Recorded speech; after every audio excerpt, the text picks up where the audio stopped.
High was welcome to our channel. ఈ వీడియోలో మనం మెయిన్‌గా మాట్లాడబోయే విషయం ఏంటంటే, పవన్ కళ్యాణ్ అనే వ్యక్తి గతంలో మహిళలకి ప్రాధాన్యత ఇస్తాను. మెయిన్‌గా నామినేటెడ్ పోస్టుల్లోనే కానీ, ముఖ్యంగా ప్రత్యక్షంగా గానీ, పరోక్షంగా గానీ కీలకమైన పదవుల్లో మహిళలకే గానీ, ముఖ్యంగా దళిత మహిళలకి అవకాశం కల్పిస్తానని చెప్పడం జరిగింది. అయితే కూటమి ప్రభుత్వానికి సంబంధించి తాజాగా నామినేటెడ్ లిస్ట్ ఏదైతే ఉందో అది రిలీజ్ కావడం, 8 మందికైతే మార్కెట్ యార్డ్ చైర్మన్ పదవులైతే దక్కడం జరిగింది. అందులో ప్రత్యేకించి కూడా జనసేన తరపున 6గురికి మహిళా చైర్మన్‌ల కింద కట్టబెట్టడం జరిగింది. అందులో ముగ్గురు ప్రత్యేకించి కూడా దళితులకు ఇవ్వడం అయితే జరిగింది. గతంలో వీళ్ళు ఎన్నో ఇబ్బందులు గతంలో వైఎస్ఆర్‌సీపీ ప్రభుత్వం ఉన్న హయాంలో అంటే 2019 నుంచి 2024 వరకు కూడా అప్పుడు చాలా ఇబ్బందులు ఎదుర్కొని కేసులు కూడా కొన్ని సందర్భాల్లో పెట్టించుకోవడం అయితే జరిగింది.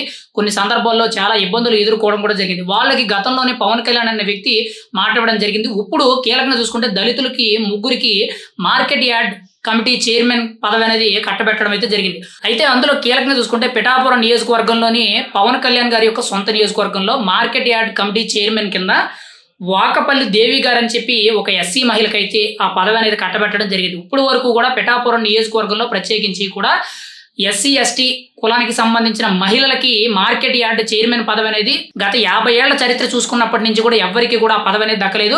ఇప్పుడు ఒక ఎస్సీ మహిళకి, ఒక దళిత మహిళకి, ఒక సాధారణ మహిళకైతే మార్కెట్ యార్డ్ కమిటీ చైర్మన్ పదవి అనేది దక్కడం అనేది చాలా గొప్ప విషయంగా మనం అయితే చెప్పుకోవచ్చు.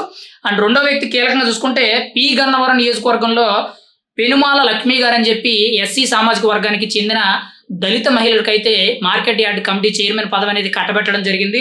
అండ్ మూడో వ్యక్తి తాడేపల్లిగూడెం నియోజకవర్గంలో చాపాల మంగాబాయ్ అనే ఒక దళిత మహిళకైతే మార్కెట్ యార్డ్ కమిటీ చైర్మన్ పదవి అనేది కట్టబెట్టడం జరిగింది.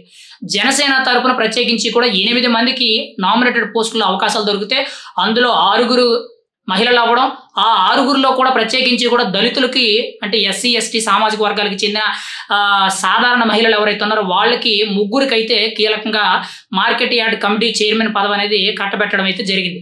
గతంలో ఈ ముగ్గురు ఎవరైతే ఉన్నారో వాళ్ళకి గతంలో పవన్ కళ్యాణ్ గారు ఎన్నో సందర్భాల్లో ఖచ్చితంగా మన ప్రభుత్వం వచ్చిన తర్వాత మీకు ఉన్నత స్థాయి అనేది కల్పించే బాధ్యత నాది అని చెప్పి మాట ఇచ్చారు. ఈరోజు ఆ ఇచ్చిన మాట నిలబెట్టుకున్నారు అని చెప్పి చాలా బలంగా చెప్పవచ్చు. ఏదైతే పవన్ కళ్యాణ్ చెప్పినట్టు మహిళలకి రాజకీయాల్లో ఉన్నత స్థాయి పదవులని కల్పించే విధంగా మన పార్టీ అనేది అవకాశం కల్పిస్తుందని చెప్పారు.